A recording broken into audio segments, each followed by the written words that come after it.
नमस्कार साथियों, दृष्टि पीसीएस के यूट्यूब चैनल पर आप सभी का स्वागत है। दोस्तों, हम लोग लगातार फैक्ट्स विद कॉन्सेप्ट कार्यक्रम के माध्यम से आगे बढ़ रहे हैं और दिन प्रतिदिन जो भी इंपॉर्टेंट आर्टिकल आते हैं, चाहे वो पर्यावरण से संबंधित हो, चाहे वो ज्योग्राफी से संबंधित हो या फिर आपके साइंस से संबंधित कोई भी आर्टिकल आता है, तो हम लोग इसके ऊपर बेहतर तरीके से चर्चा करते हैं। और आप लोग जिस तरीके से इंगेज होकर के कमेंट बॉक्स में अपना कमेंट दे रहे हैं, मुझे बड़ी खुशी होती है कि आप लोग बेहतर तरीके से इसमें शामिल हो रहे हैं, इंगेज हो रहे हैं।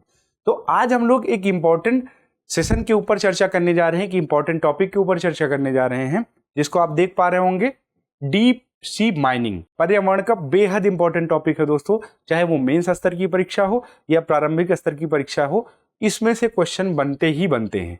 चलिए हम लोग जानने की कोशिश करते हैं कि क्या है इस टॉपिक में। उससे पहले प्रीवियस सेशन में मैंने आपको क्वेश्चन दिया था दोस्तों, और उस क्वेश्चन का उत्तर मैक्सिमम दोस्तों ने सही दिया है। आप इसका उत्तर आप लोगों ने सी दिया था, जबकि दोनों कथन इसमें सही है। ज्यादा डिस्कस करने वाला कोई कॉन्सेप्ट होता तो दोनों कथन के ऊपर डिस्कस किया जाता। आप जानते हैं कि भारत दुनिया में भूजल का सबसे बड़ा उपभोक्ता है। दूसरा, सर्वाधिक भूजल का उपयोग भारत में कृषि क्षेत्र में किया जाता है। दोनों कथन आपके सही थे और मैक्सिमम दोस्तों ने, मैक्सिमम मित्रों ने इसका सही उत्तर दिया है। चलिए टुडेज आर्टिकल की बात करें तो डीप सी माइनिंग से संबंधित आर्टिकल है। Deep sea mining permits may be coming soon, what are they and what might happen. आप जानते हैं कि अंतरराष्ट्रीय समुद्र तल प्राधिकरण द्वारा एक प्रकार से डीप सी माइनिंग के लिए परमिशन दिया जाता है, जिसको आईएसए बोलते हैं, इंटरनेशनल सीबेड अथॉरिटी द्वारा ये परमिशन दिया जाता है डीप सी माइनिंग से संबंधित। तो वो अभी कहा जा रहा है कि जल्दी ही ये परमिशन दिया जाएगा। बहुत चर्चा जो है ये काफी लंबे समय से चल रही है। चलिए आपके लिए एक इंपॉर्टेंट सूचना है दोस्तों, हिंदी माध्यम करोल बाग में भी स्टार्ट होने जा रहा है। जीएस फाउंडेशन कोर्स का पहला बैच होगा, 23 जुलाई से एडमिशन आरंभ हो जाएगा। विकास सर की ओरिएंटेशन क्लास 23 जुलाई दोपहर 1 बजे से स्टार्ट होगी, ठीक है। और रेगुलर बैच का टाइम अगर देखा जाए तो सुबह 8 बजे रेगुलर बैच रहेगा आपका। और अधिक जानकारी के लिए आप लोग 8750187501 या 8010440440 पर फोन करके पता कर सकते हैं। चलिए डीप सी माइनिंग क्या है, जैसे कि पहले सेशन में ही मैंने आपको बताया था कि किसी भी शब्द को केवल तोड़ने की कोशिश करना है, उसमें निहित अर्थ आपको पता ही चल जाएगा। डीप सी, डीप का मतलब गहरा, सी का मतलब समुद्र। गहरे समुद्र की बात की जा रही है, तो क्या गहरा समुद्र, जितना भी गहरा समुद्र है सबकी बात की जा रही नहीं। उसमें एक सीमा दिया गया है कि 200 मीटर की गहराई से नीचे स्थित समस्त समुद्री क्षेत्र को गहरे समुद्र के अंतर्गत माना जाएगा। और फिर दूसरी बात माइनिंग का क्या हुआ, माइनिंग का मतलब यह हुआ कि 200 मीटर की गहराई से नीचे स्थित समुद्र के समस्त क्षेत्र में अगर आप माइनिंग करते हैं, खनिज निकालने का काम करते हैं, तो इसी प्रक्रिया को डीप सी माइनिंग कहा जाता है। तो अब डीप सी माइनिंग क्यों किया जाता है दोस्तों, आप जान रहे हैं कि बढ़ती मांग, एक प्रकार से वर्तमान में जिस तरीके से मिनरल्स की मांग बढ़ रही है, आप देखेंगे मेटल्स की मांग बढ़ रही है, कई तरीके के बैटरी में इस्तेमाल किया जाता है, कई तरीके के टेक्निकल जो कलपुर्जे होते हैं उनमें कई तरीके के मिनरल्स का, कई तरीके के मेटल का इस्तेमाल किया जाता है। ऐसे कंडीशन में बढ़ती मांग को ध्यान में रखते हुए डीप सी माइनिंग किया जा रहा है। पहले केवल एक्सपेरिमेंटल स्तर पर इसका इस्तेमाल किया जाता था, लेकिन अब व्यावसायिक स्तर पर डीप सी माइनिंग किया जा रहा है। चलिए तो अब वर्तमान में अगर हम लोग देखें कि इस तरह के खनन को करते समय कितने प्रकार के हमारे पास खनिज भंडार हमें देखने को मिलते हैं, 3 प्रकार के खनिज भंडार। अगर आप डीप सी माइनिंग करते हैं तो 3 प्रकार के खनिज भंडार आपको देखने को मिलते हैं। पॉली मेटालिक नोड्यूल्स, ये क्या होता है दोस्तों, ये एक प्रकार से बड़े बड़े पत्थर होते हैं, एक प्रकार से आलू के आकार का, आप बोल सकते हैं कि पोटैटो का आकार का बड़े बड़े पत्थर होते हैं। और इन पत्थरों में कई प्रकार के मिनरल्स, कई प्रकार के मेटल्स पाए जाते हैं।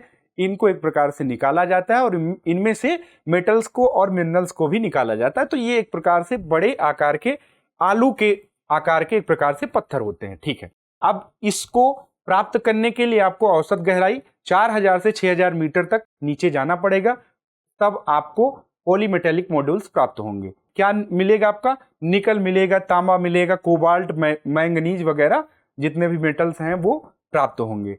वहीं दूसरे स्तर की बात करें खनिज भंडार में, तो मैंगनीज परते, मैंगनीज क्रस्ट भी हमें देखने को मिलता है। अगर औसत गहराई की बात करें कि कितने औसत गहराई में देखने को मिलेगा, 800 से 2400 मीटर नीचे समुद्र में अगर आप जाएंगे तो वहां पर इस तरीके के खनिज भंडार मिल सकते हैं। मुख्य रूप से इसमें कोबाल्ट, कुछ वैनेडियम, मॉलिब्डेनम और प्लेटिनम जैसे एलिमेंट्स आपके मिल जाएंगे।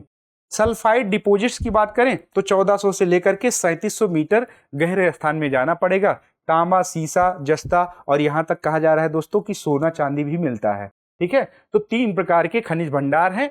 इनमें से इतने प्रकार के आपके मेटल्स, इतने प्रकार के एलिमेंट्स देखने को मिलते हैं। इस वजह से आप जानते हैं कि व्यापक स्तर से डीप सी माइनिंग की डिमांड की जा रही है कि अब डीप सी माइनिंग को किया जाए। कैसे किया जाता है आप देखिए, यहाँ पर वेसल्स खड़ा हुआ है। अब इन वेसल्स में कई सारी टेक्नोलॉजी संपन्न होती है, लगी होती है। अब टेक्नोलॉजी के अंतर्गत देखेंगे 2 पाइपें लगी होती हैं।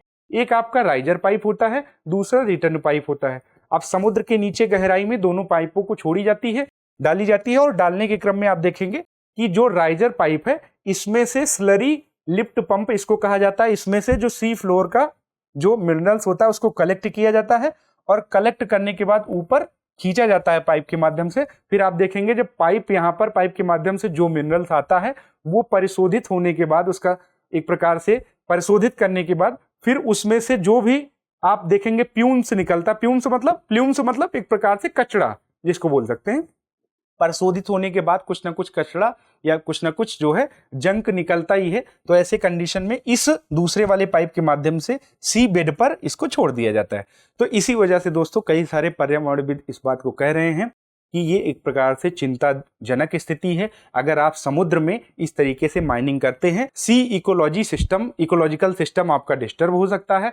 और ये कहा जा रहा है कि ये क्रिया करते समय कई प्रकार की लाइट्स जलती हैं, कई प्रकार की आवाजें आती हैं। ठीक है, कई प्रकार के आवाज यहाँ पर आते हैं। अब ऐसे कंडीशन में लाइट जलेगी, आवाज आएगी तो कहीं ना कहीं आप देखेंगे कि जो समुद्री पारिस्थितिकी तंत्र है वो डिस्टर्ब होगा। तो ये बातें अभी वर्तमान में चल रही हैं। अब हम लोग जानने की कोशिश करेंगे कि exploration for minerals in the area कौन कौन से हैं। देखिए अभी आप देख पा रहे होंगे भारत भी, देखिए ये हमारा प्यारा भारत है। यहाँ पर आप देख पा रहे होंगे कि इंडियन ओशियन में भारत गवर्नमेंट ऑफ इंडिया यहाँ पर खनन कर रही है। फिर वहीं देखेंगे कि इन क्षेत्रों में जो खासकर मेडागास्कर और आपका जो है सेशल्स वाला क्षेत्र है, यहाँ पर जर्मनी गवर्नमेंट ऑफ इंडिया भी यहाँ पर खनन कर रही है। ठीक है, तो 3 प्रकार के मैंने आपको बताया कि पॉलीमेटेलिक नोड्यूल्स, फिर आपका cobalt rich, ferromanganese crust, polymetallic sulphide, ये 3 प्रकार के खनिज भंडार हैं। और इन खनिज भंडार में अलग अलग समुद्री क्षेत्रों में कई सारे देशों द्वारा, कई सारी कंपनियों द्वारा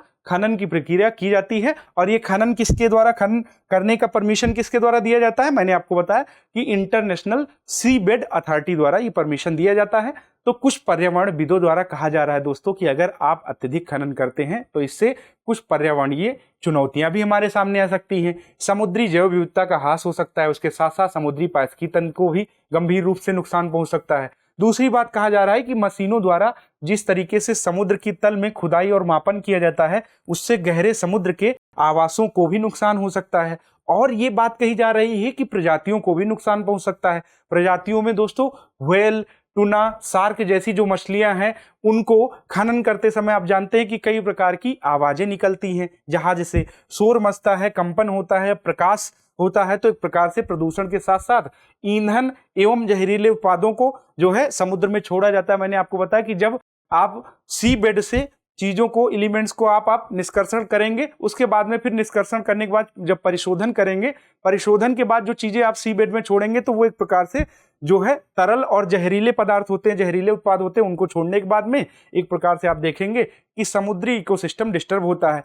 और ऐसे क्रम में दोस्तों अगर कहीं जहरीले उत्पाद का रिसाव हो जाता है तो ऐसे कंडीशन में आप देखेंगे कि और व्यापक स्तर से समुद्री इकोसिस्टम, समुद्री पारिस्थितिकी तंत्र को नुकसान पहुंचता। आप देख पा रहे होंगे ये आपकी मशीन है, एक प्रकार से पंप है, पाइप है, और पाइप में से कई प्रकार की नॉइज, आवाजें निकलती हैं, कंपन होता है, फिर प्रकाश निकलती है। ऐसे कंडीशन में जो मछलियां हैं, जो छोटे छोटे जीव हैं, समुद्री जीव हैं, जिस प्रकार से हमारा मानव का पारिस्थितिकी तंत्र है भूधरा पर, उसी तरीके से समुद्री पारिस्थितिकी तंत्र भी है दोस्तों। और ऐसे कंडीशन में ये मछलियां जो है, ये समुद्री जीव डिस्टर्ब होते हैं। और ये कहा जा रहा है कि ये एक प्रकार से समुद्री पारिस्थितिकी तंत्र के लिए ठीक नहीं है।